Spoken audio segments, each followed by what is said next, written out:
Tonggak Kebangkitan Basmi Korupsi.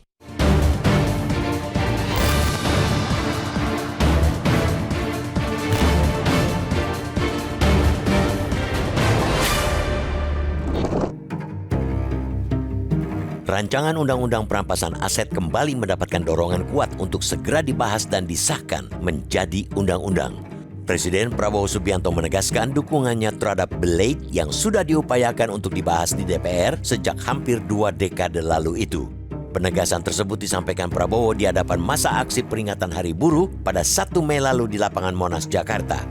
Dukungan terhadap Undang-Undang Perampasan Aset pernah pula dilontarkan Prabowo dalam debat Capres pada 12 Desember 2023. Hanya sampai Prabowo berhasil meraih suara terbanyak rakyat dan berpidato di hadapan massa buruh, dukungan itu sebatas kata.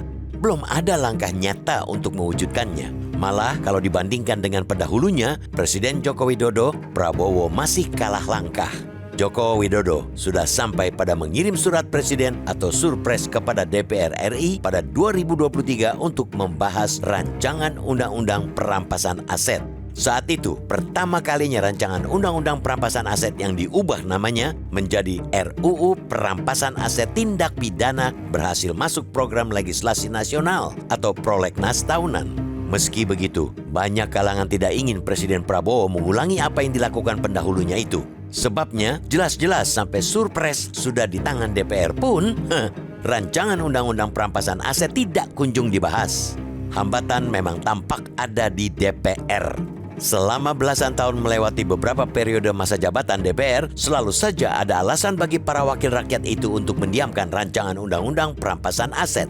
DPR RI enggan untuk mengegolkan Blade yang digadang-gadang sebagai senjata ampuh memiskinkan koruptor itu. Ketika menerima surpres dari Joko Widodo, DPR beralasan tidak cukup waktu untuk membahas karena sudah mepet pergantian periode masa jabatan. Lalu muncul pula alasan bahwa skema perampasan aset kurang cocok dengan sistem hukum di Indonesia.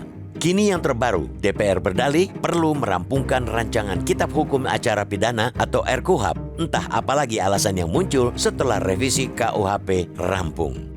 DPR seakan tidak pernah kehabisan alasan membuat rancangan Undang-Undang Perampasan Aset tidak disentuh.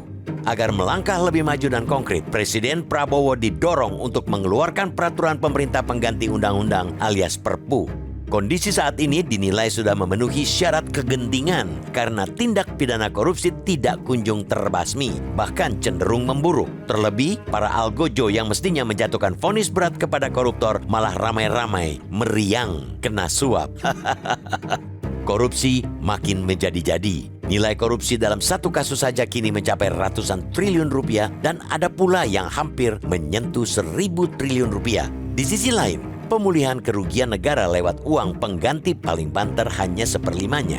Dalam kasus korupsi pengelolaan timah misalnya, dari kerugian negara yang mencapai 271 triliun rupiah, para koruptor hanya diminta mengganti 25,4 triliun rupiah, alias tidak sampai 10%-nya.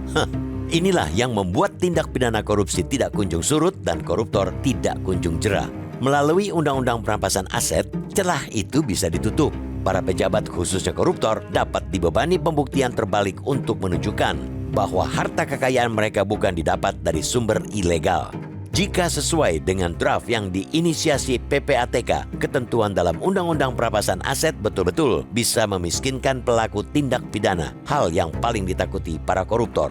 Maka tidak ada alasan lagi bagi DPR untuk tidak segera mengegolkannya karena tingkat urgensinya sangat tinggi. Undang-Undang Perampasan Aset akan menjadi tonggak kebangkitan memberantas korupsi dari muka bumi Indonesia.